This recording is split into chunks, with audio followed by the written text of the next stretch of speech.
Hello YouTube, Xiathyl here, and I'm bringing you a small Minecraft tutorial. Part of my channel is Let's Plays and Tutorials, so I think I'm going to start off with the Minecraft segment tutorial because, well, it can be pretty confusing unless you know exactly what it is that you're doing. So, with a bit of luck, I know there's hundreds of them out there, but I find that sometimes if you see another person explain something or hear another person explain something, it might just help you out a bit. So, what we're going to do is we're going to start by creating a new folder, not a shortcut, a folder, Steve. There we go. We're going to start by creating a new folder, and we're going to call it something now. This could really be whatever you want it to be, it doesn't really matter at this stage. So what I'm going to do is I'm going to call this Lithosphere, because I created the Lithosphere servers. So this is how I would have started creating the very first Lithosphere server that you guys, well, some of you guys play on. So yeah, inside here, this is where all the magic's going to happen. What we're gonna do is we are gonna get onto the Minecraft webpage, and it says here where it says already bought the game, download it here. Now you don't necessarily need to buy the game to be able to do this. You only need to buy the game to play it, but you can host servers for free. Bear in mind that all the servers are totally legit, so unless you have a bought purchase copy of Minecraft, unless you set it up to do otherwise, you have to have a, I think what they call it, premium version now or something. But alas, so we're going to download the Minecraft server 1.7.4.exe from here, and then we're going to let it download, and we're going to sit and we're going to take it from our downloads folder, we're going to plop it here. Alright, now all we're going to do, nice and simple, we're just going to run this. Now, you'll get a window here. Now this is your Minecraft server window, sort of vanilla window if you like. My my Java isn't working very well when it comes to this. I don't know why. I've tried to fix it before, but it's really not that big a deal. If you're going to be running Bukkit, you'll never see this again. Alright, so we've got this up, and it'll come up and it'll say build and spawn, blah blah blah blah blah blah blah in this window. What you want to do is wait until it says done.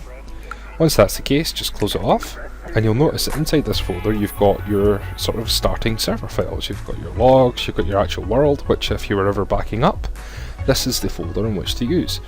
Our banned IPs and banned players, you'll see here that they are absolutely empty. There is nothing here at all, so we can get that away from there and stick it back on the side. Multiple monitors is great for videos. That's just occurred to me. Anyway, so what we're going to do now, this is a bog standard server. Your friends could connect to this if you give them your IP address. If you don't, however, they can't unless they find it on a public list. But never mind, nevertheless. Anyway, so what we're doing is we're putting Bukkit on here. Now, the way to do that, this is the part that people find difficult. We're going to go to the Bukkit forums. Now, this is just bukkit.org. All links will be in the description below, guys. And a lot of people make the mistake of clicking this button here, get CraftBukkit, but if we click that you'll notice that it says download Windows, download CraftBukkit's latest recommended build. We click this, and yes, okay, it'll give us a recommended build, but the recommended build at this minute in time is 1.6.4 I believe, and that's no good to us. What we want is 1.7.4, so this post here, we're going to use a beta build.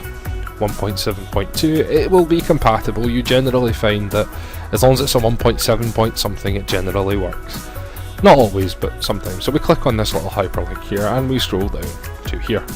We click on that and it will start downloading. In theory, it starts downloading.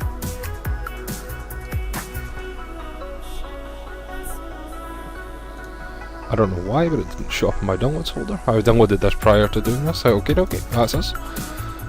So we take it and we stick it here. Now, what I find, just to make life easy, when you're updating Bukkit, it can get pretty confusing with all these numbers and you have to change several files, but we'll get into that in a minute. But I take this part here, this part of the file name away, and I just have it as CraftBukkit. The reason for this will become clear and it will become apparently clear in a second. So what I am now gonna do, if I can find it. Yep.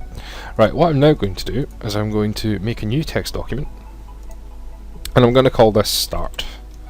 Start.text, nothing more exciting than that.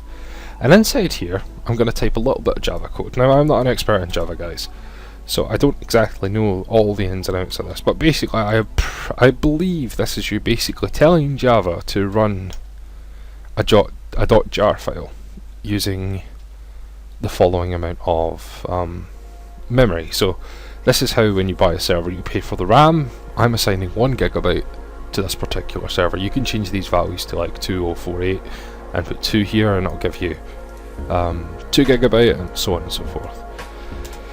Right, dash jar, and then we're putting CraftBukkit. Cracked? Oh god, gee, it's been a long day guys, it's been a long day, what can I say? So this is why I renamed that file here to just CraftBukkit, because when launching this you don't want it to, you don't want to have to go in here and change this file extension every single time. So as long as you keep it as CraftBukkit, it'll stay as CraftBukkit.